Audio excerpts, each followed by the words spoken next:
C'est le technicien qui décide sur la puissance de la prédication, en tout cas en ce qui concerne son volume. Voilà.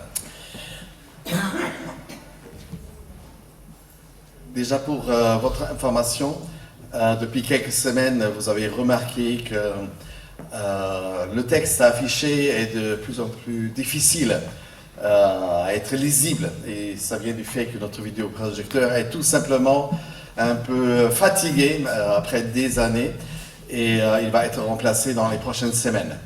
Donc, merci si toutefois vous voulez y apporter aussi votre offrande parce que c'est un investissement. Voilà, je suis en ligne. Très bien. Nous allons poursuivre notre lecture dans le livre des Actes. Et le thème d'aujourd'hui que j'ai choisi, je l'ai intitulé « Tu peux toujours rêver ». Vous connaissez cette expression ? Tu peux toujours rêver. Qu'est-ce que ça voudrait dire ? Ouais, tu peux espérer, mais finalement, ça ne va jamais venir. Mais on peut aussi dire cette phrase d'une manière positive. Tu peux toujours rêver à ce que les choses que tu espères arrivent finalement. Tu peux toujours rêver aujourd'hui d'être libéré de tes chaînes. Le texte est tiré du livre des Actes, chapitre 12, les versets 1 à 19, en quelques extraits. Il y a 4 tableaux et il y a un micro qui cherche un lecteur. Voilà. Merci Magali de nous partager le texte à haute voix de Actes, chapitre 12, un extrait des versets 1 à 19. À cette époque-là, le roi Hérode se mit à maltraiter des membres de l'Église et fit mourir par l'épée Jacques, le frère de Jean. Quand il vit que cela plaisait aux Juifs, il fit encore arrêter Pierre.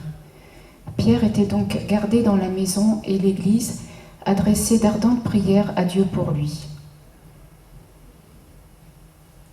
La nuit qui précédait le jour où Hérode allait le faire comparaître, Pierre, attaché avec 2 chaînes, dormait entre 2 soldats. Des sentinelles postées devant la porte gardaient la prison. Soudain, un ange du Seigneur survint et une lumière resplendissait dans la cellule. L'ange réveilla Pierre en le frappant au côté et lui dit « Lève-toi vite !» Les chaînes tombèrent de ses mains. Puis l'ange lui dit « Mets ta ceinture et tes sandales ». C'est ce qu'il fit. L'ange lui dit encore « Mets ton manteau et suis-moi ». Pierre sortit et le suivit sans savoir que ce que l'ange faisait était réel. Il croyait avoir une vision. Ils passèrent la première garde, puis la seconde, et ils arrivèrent à la porte de fer qui mène à la ville. La porte s'ouvrit d'elle-même devant eux, ils sortirent et s'avancèrent dans une rue. Aussitôt, l'ange quitta Pierre. Revenu à lui-même, Pierre dit « Maintenant, je sais vraiment que le Seigneur a envoyé son ange et qu'il m'a délivré du pouvoir d'Hérode et de tout ce que le peuple juif attendait. » Après avoir réfléchi, il se dirigea vers la maison de Marie, la mère de Jean, surnommée Marc, où beaucoup de personnes étaient réunies et priaient. Il frappa à la porte. Merci pour cette lecture.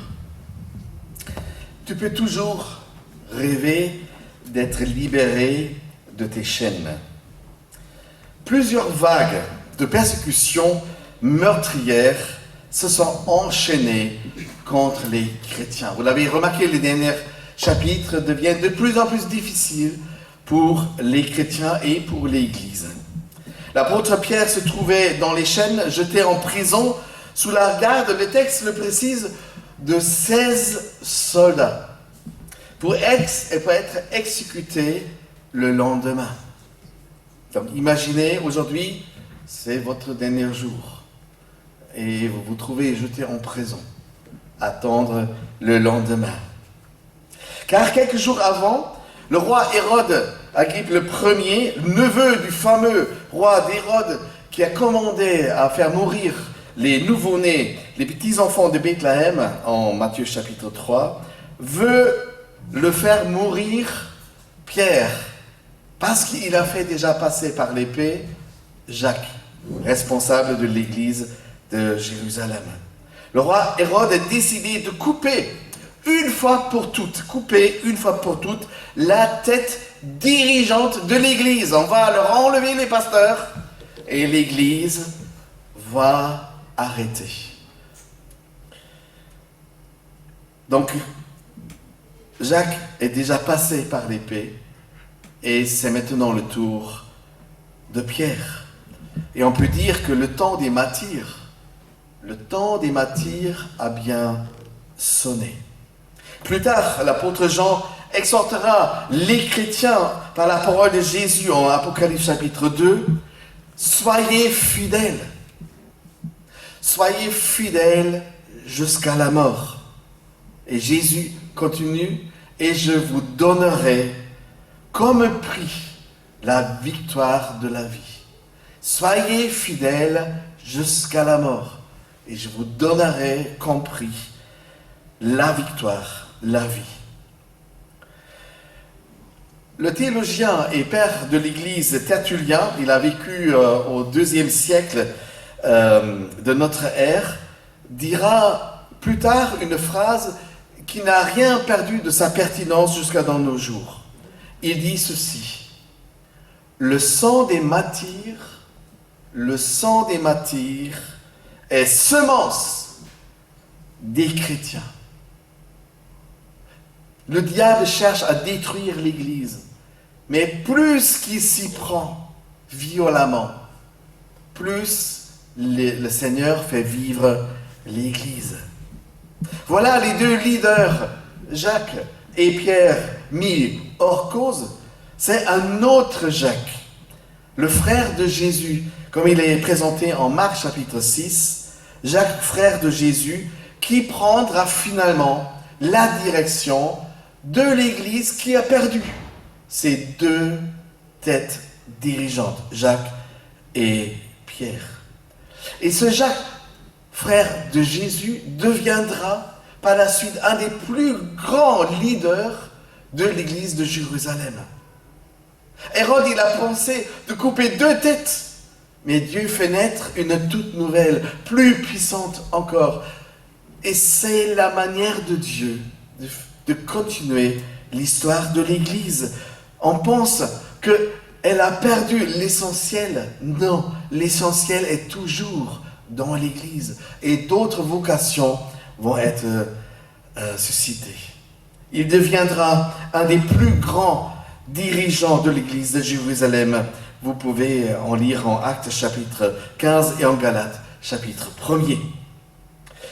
D'après l'historien juif Joseph, Jacques, frère de Jésus, lui-même, il est mort lui aussi 20 ans plus tard, en l'an 61. Celui qui était considéré aussi comme l'auteur d'un des derniers livres que nous trouvons dans le Nouveau Testament, l'Épître de Jacques. C'était sous sa plume que le Saint-Esprit a inspiré ce livre que nous trouvons encore aujourd'hui dans notre Bible. Pierre, revenons sur Pierre, emprisonné dans une prison de haute sécurité, nous lisons. Est-ce que vous connaissez la prison en France qui est la plus hautement sécurisée? Bon, en tant qu'aumônier de prison, c'est connu. C'est finalement Condé-sur-Sarthe. Condé-sur-Sarthe, la prison la plus sécurisée de France, où se trouvent les grands criminels en France. Et nous lisons que Pierre est donc, verset 5, Pierre est donc sous la bonne garde de 16 soldats. Mais le verset poursuit, mais l'Église priait ardemment Dieu en son faveur. Dieu agit de deux manières.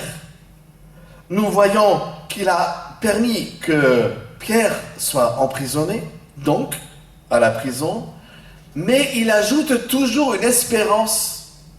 Mais l'Église priait ardemment pour lui. Et voilà les deux mots qui font contraste de notre texte. On n'aurait presque pas lu et retenu ces mots, tellement ils sont petits et courts. Le mot « mais » contraste ici le mot donc.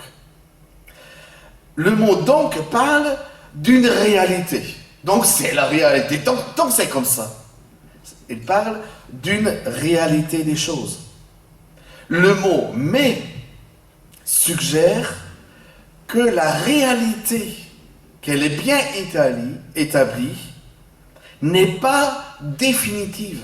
Elle peut changer encore. Donc, Pierre en prison. Mais l'Église prie d'une manière ardente en faveur de lui. Regardons d'ailleurs un peu de près cette façon de la prière et comment l'Église de Jérusalem prie. Et peut-être nous avons des choses à apprendre. Elle prie d'une manière solidaire. Vous connaissez bien les mousquetaires? Les fameuses 3 mousquetaires qui se rappellent de leur devise. D'ailleurs, c'était la devise des mousquetaires. D'ailleurs, ils étaient au XVIIe et XVIIIe siècle simplement. Mais on peut déjà découvrir leur devise avant l'heure dans l'église de Jérusalem. Quelle est la devise des mousquetaires? Tous pour un. Oui, un pour tous. Et le tous pour un, les amis. Ça, c'est la façon de l'Église d'être solidaire. Ce ne sont pas quelques-uns qui prient pour quelqu'un. C'est l'ensemble de l'Église qui est solidairement réunie et qui prie d'une manière solidaire pour Pierre. Nous disons qu'elle prie ardemment.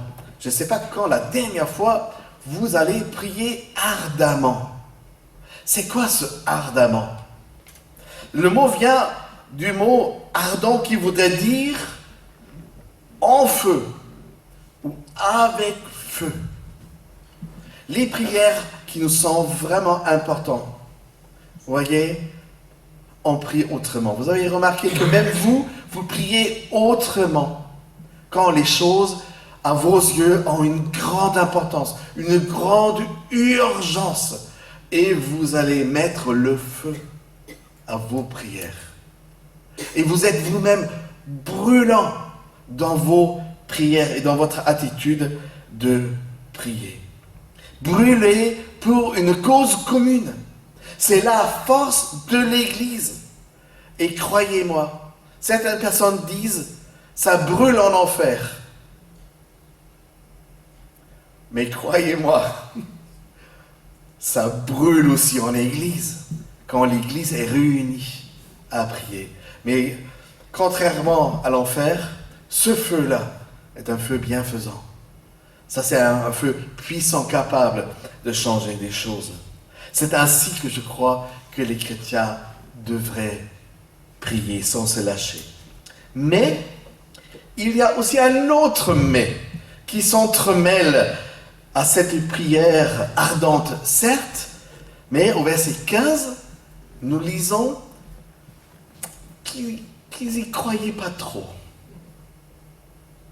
Nous prions d'une manière brûlante, ardente, fervente, mais il y a comme un petit mot écho dans notre cœur, dans nos consciences, qui dit, mais est-ce que tu crois vraiment que les choses pour lesquelles tu pries, Dieu fera en sorte? Est-ce que tu crois vraiment que Dieu va entendre ta prière, aussi ardente et brûlante soit-elle?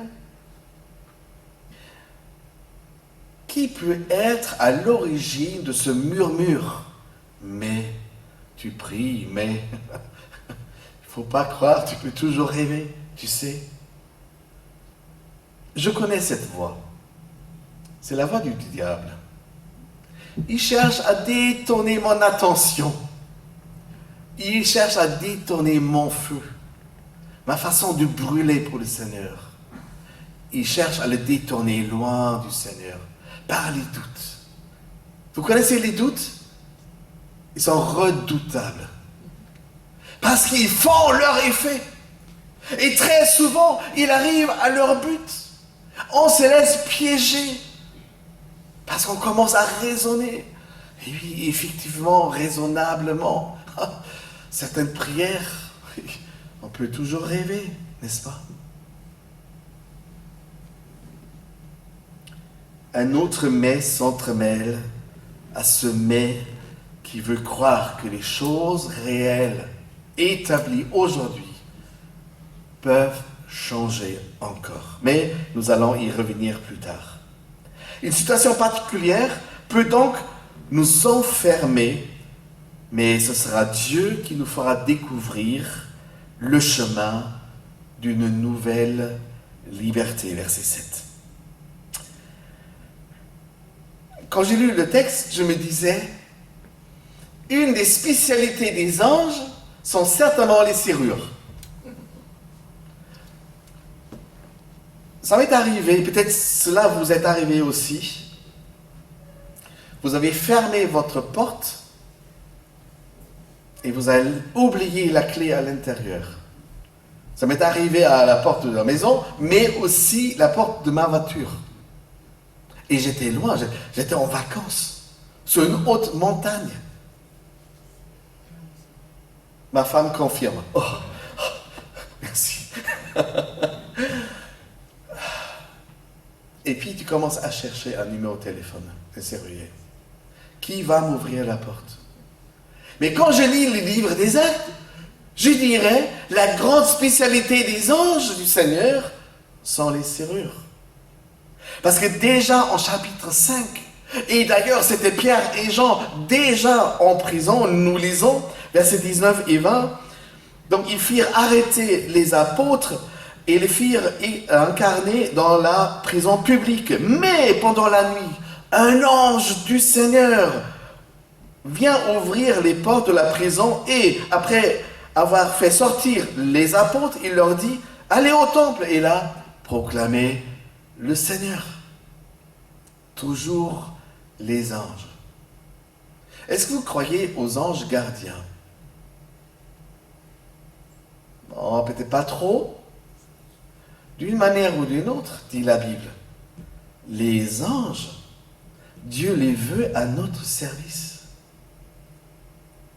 Et oui, d'une manière ou d'une autre, nous sommes gardés. Appelle ça la présence de Dieu, le Saint-Esprit, ou les messagers et les serviteurs que Dieu envoie par les anges.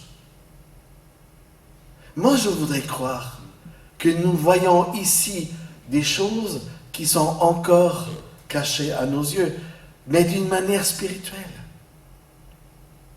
Je veux bien m'imaginer qu'ici même, ce lieu soit rempli d'anges, qui regardent l'Église et qui se réjouissent avec l'Église et qui sont à notre service. En tout cas, qui sont disponibles quand le Seigneur dit « Va accompagner Nice ».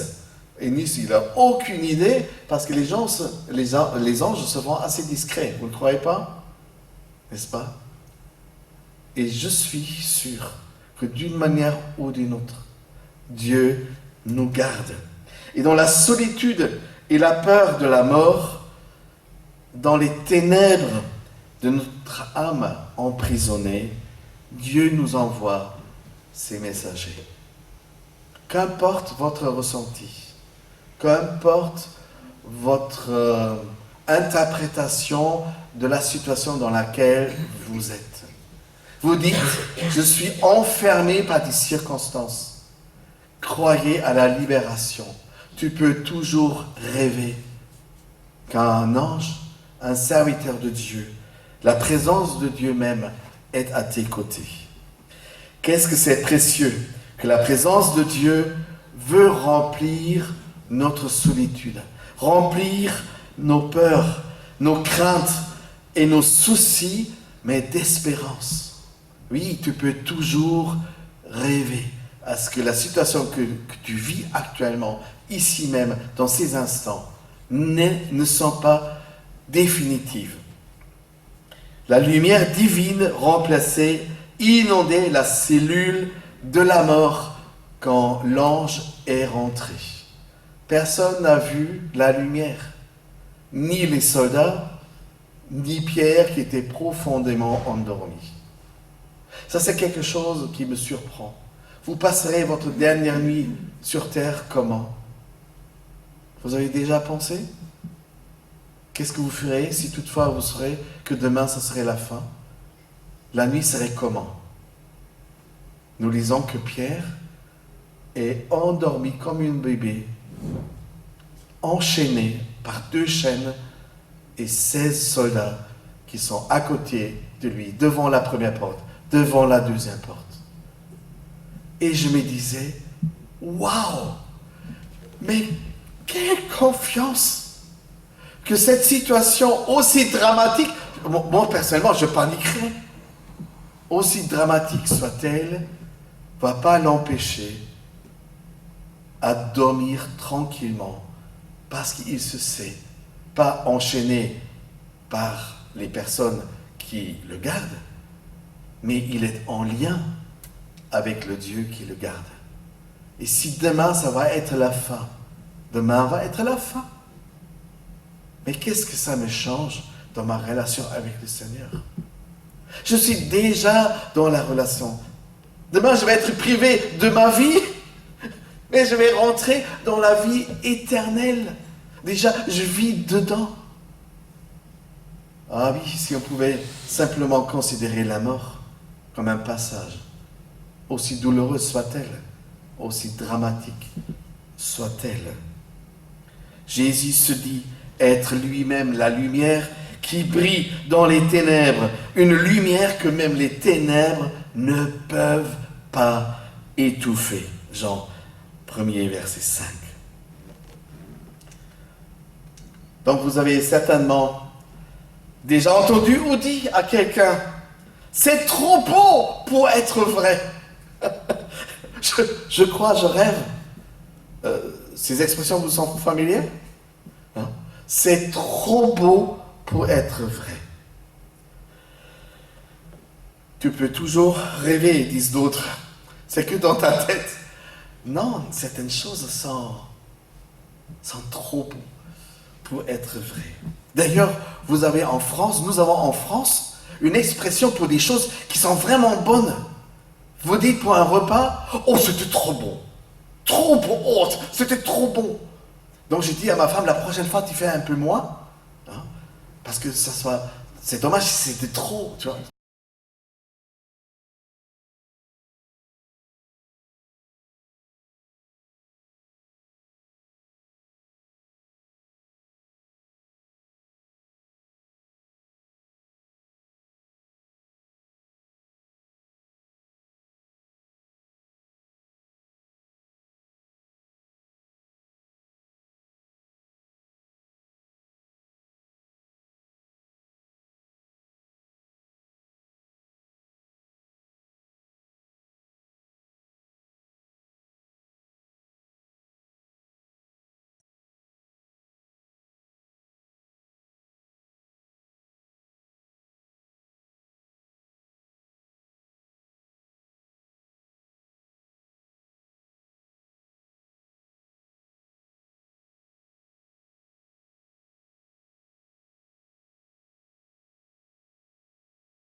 De cette manière-là.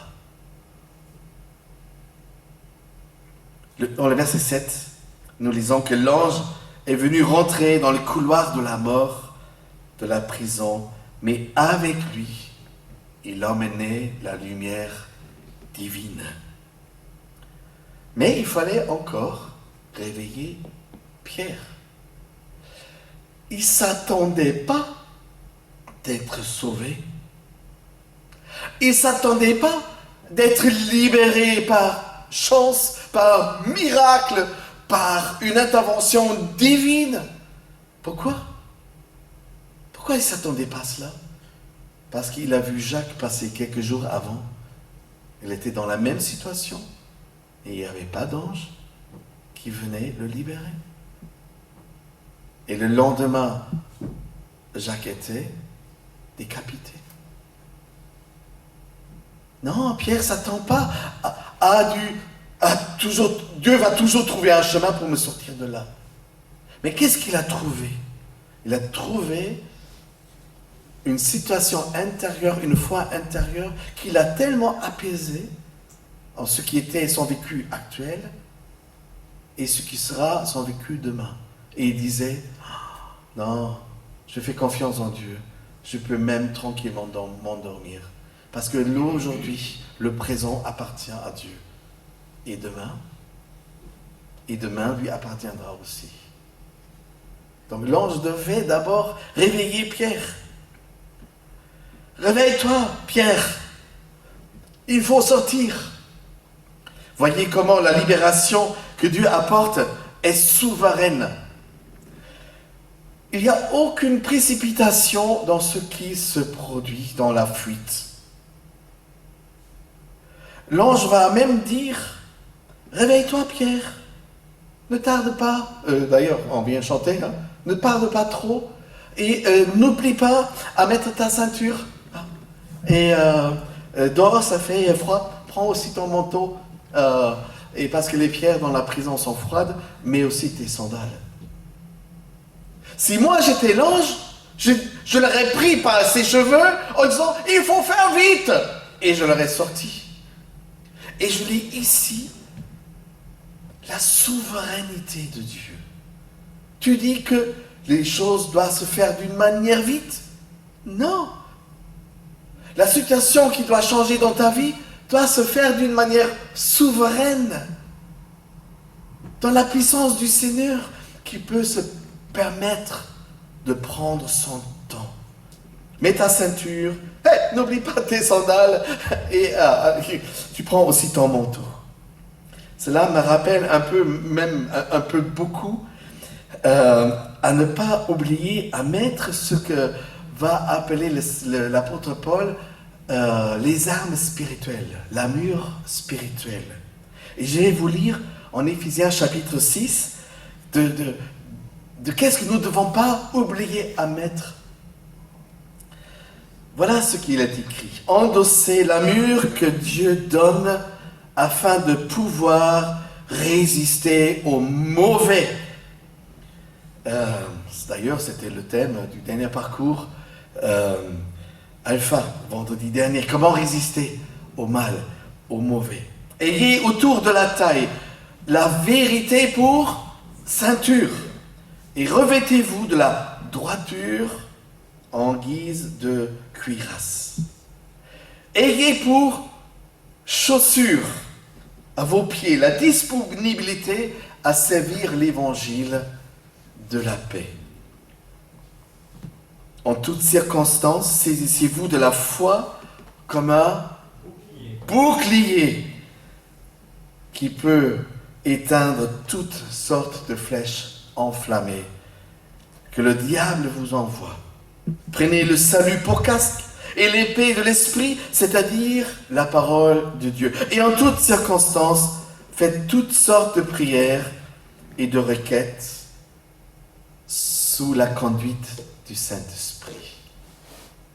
Et j'ai bien aimé ce petit retardement dans la libération de Pierre. L'ange lui dit, écoute, la fuite c'est une chose, mais on sort quand même bien habillé.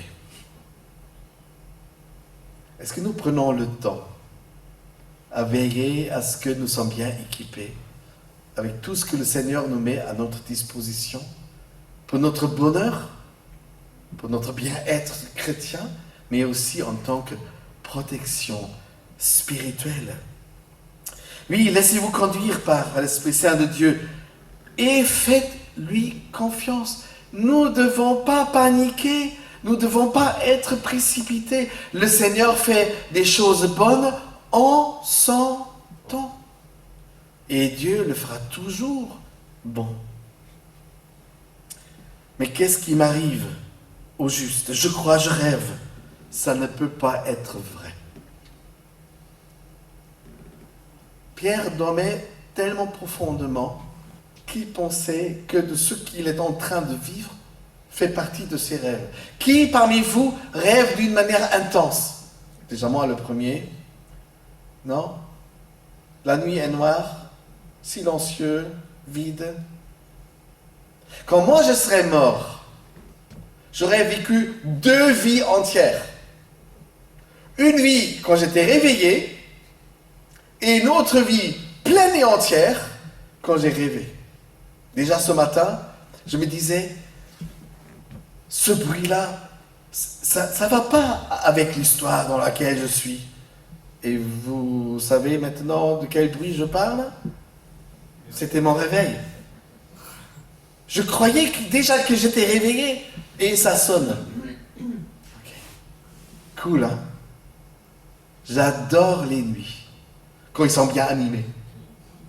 J'aime bien rêver. Mais ce que Pierre est en train de vivre, lui ressemble être un rêve. Tu peux toujours rêver, ok? Mais avec Dieu, ça devient réalité. Mais ça te paraît être comme un rêve. Faire confiance en Dieu, ce n'est pas juste à se laisser aller.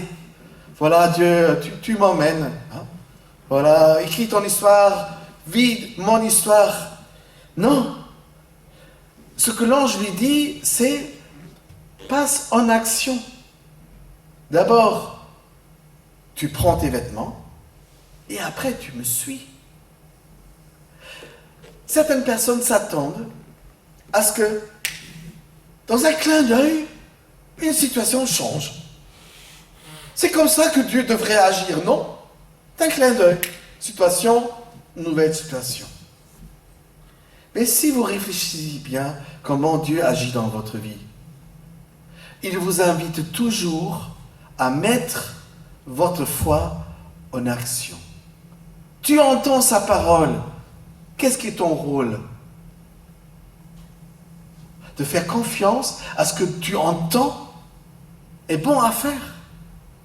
Ce que tu entends, que tu vas y obéir, tu vas tout simplement faire confiance que c'est comme ça que Dieu veut que tu le fasses maintenant. D'une manière ou d'une autre, la façon d'agir dans notre vie, Dieu va toujours te demander, nous demander, mais sois en action. Mets ma parole en action, mets ta foi en action. Sois cohérent dans ce que tu crois, que tu sois prête aussi de le faire. Imagine que Dieu te dise juste à ce moment, est-ce que tu veux que j'agisse dans ta vie? Est-ce que tu veux que je produise dans ta vie des miracles? Et tu dis, oui, moi le premier, je prends tout. Je prends le forfait, le paquet. Ne sois pas restreint, Seigneur, avec tes miracles. Donne-moi la totale.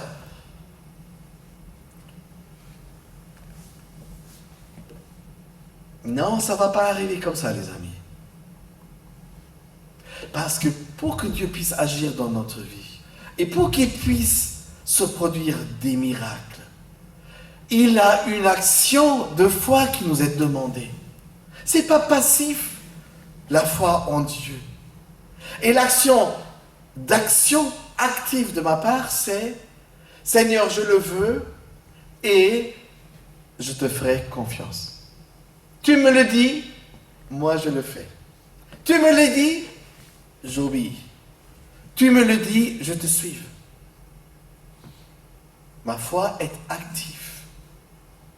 Et c'est pour cela et dans ce processus d'action que Dieu agit aussi dans notre vie. Est-ce que tu es prêt à cela? Est-ce que tu es prête à cela? Mettre ta foi en action pour pouvoir vivre des miracles. Rassemblons donc tout notre courage. Soyons ardents dans la prière et passons notre foi en Dieu à l'action. Dans le verset 9, nous lisons « Pierre sortit et le suivit, sans savoir si l'ange était réel. » Ça ressemble un peu beaucoup à mon dernier rêve, avant que ça sonne mon réveil. Et une porte après l'autre s'ouvrent. Les chaînes tombées, une porte après l'autre, s'ouvrent. Mais ces portes ne s'ouvrent pas si Pierre restait dans sa position de bien endormi en disant « Finalement, c'est un rêve. C'est trop beau pour être vrai. » Non, les portes s'ouvrent et il y passe parce qu'il s'est levé. Il marche dans la foi. Il ne comprend pas ce qui lui arrive. Mais ce n'est pas un problème pour lui. Il voudrait tout simplement suivre ce que l'ange lui dit. Et il constate, tiens, une porte s'ouvre. Oh, l'autre porte s'ouvre aussi. Et les soldats qui sont postés devant, mais ils sont profondément endormis. C'est génial. C'est notre foi en action qui fait ouvrir les portes. En versets 11 et 12, nous lisons « Alors seulement Pierre reprit ses esprits et se dit « Ah, maintenant je vois bien. Mais c'est vrai ce que je viens de vivre. Le Seigneur a envoyé son ange et il m'a délivré des mains d'Hérode et de tout le mal qu'il voulait faire au peuple juif. » Après réflexion, il se rendit à la maison de Marie, la mère de Jean surnommé Marc, où beaucoup de personnes priaient pour Pierre.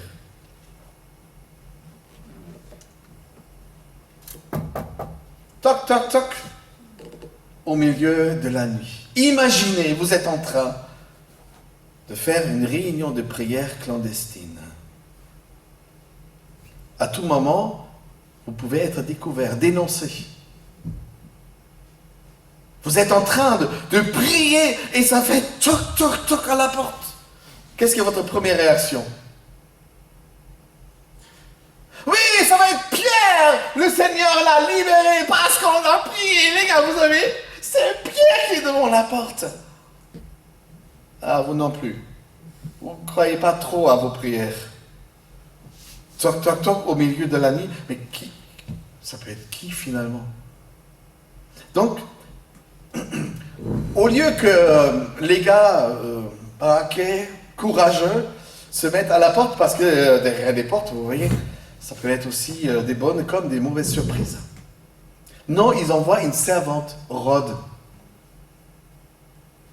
Et Rhode entend la voix de Pierre. Mais elle est tellement enthousiaste que le Seigneur a répondu aux prières qu'elle oublie carrément d'ouvrir la porte. Elle retourne à l'assemblée et dit « C'est Pierre devant la porte !» Et toi, qu'est-ce que tu aurais répondu à Rhode si tu étais dans cette réunion de prière clandestine?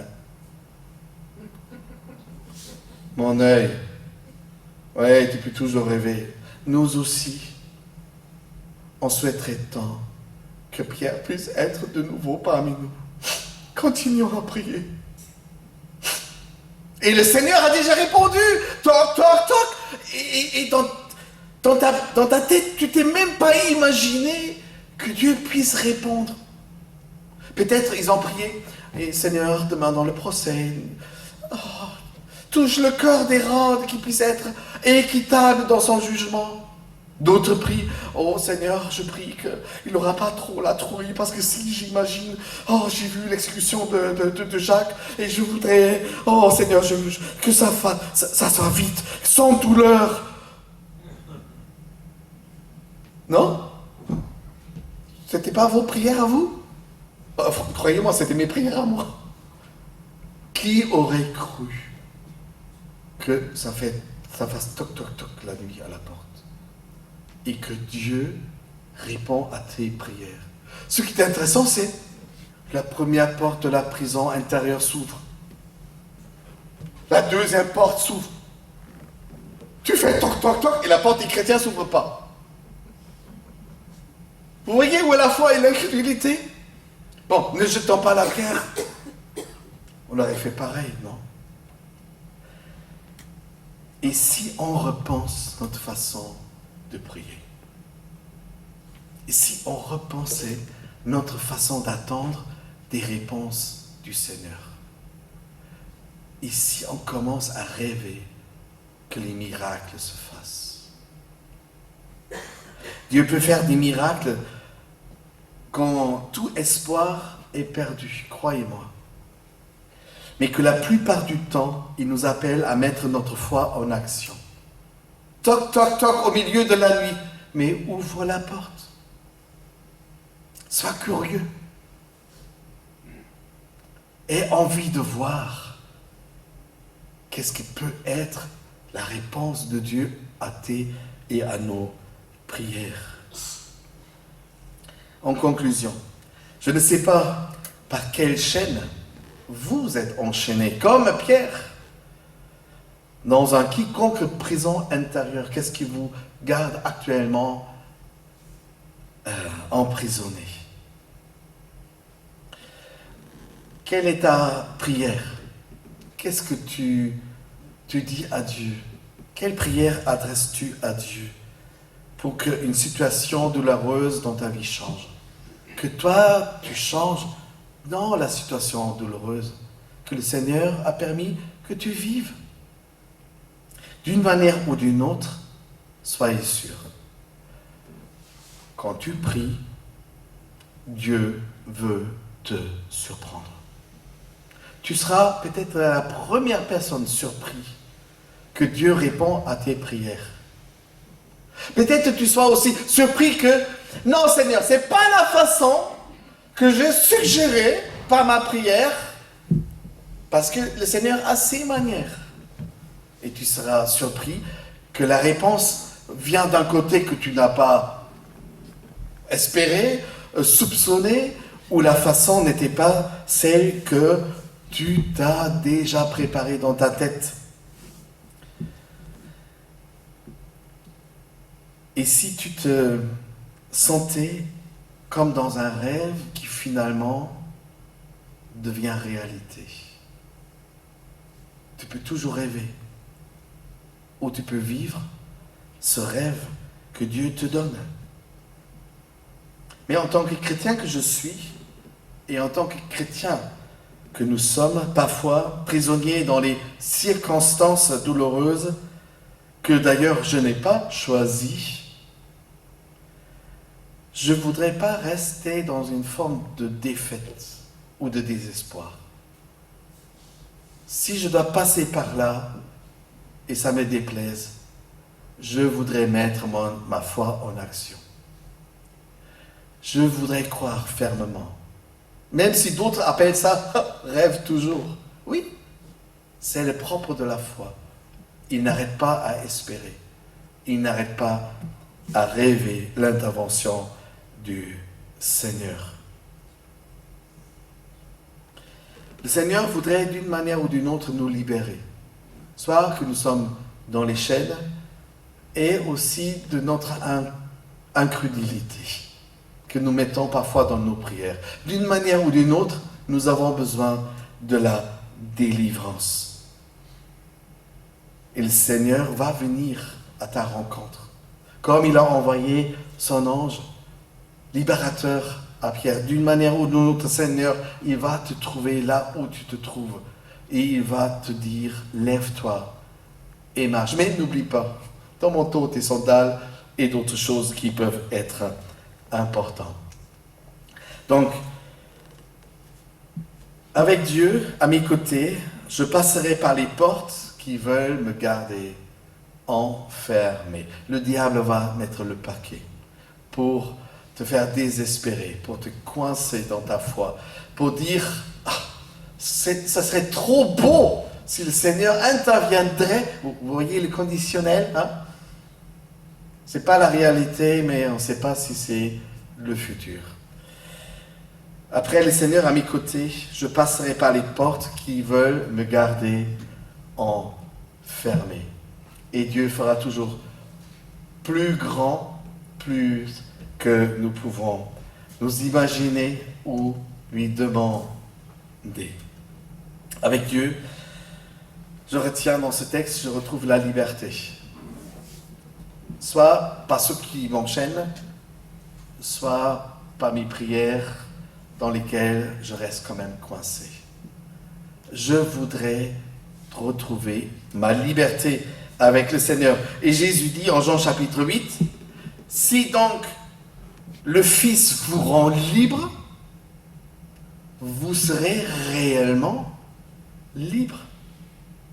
Bien sûr, tu peux toujours rêver, mais tu peux aussi toujours rêver. Moi, en revanche, je voudrais mettre ma foi et je voudrais mettre ma confiance en action pour la vivre concrètement tous les jours. Et vous, qu'est-ce que vous voulez? Prions.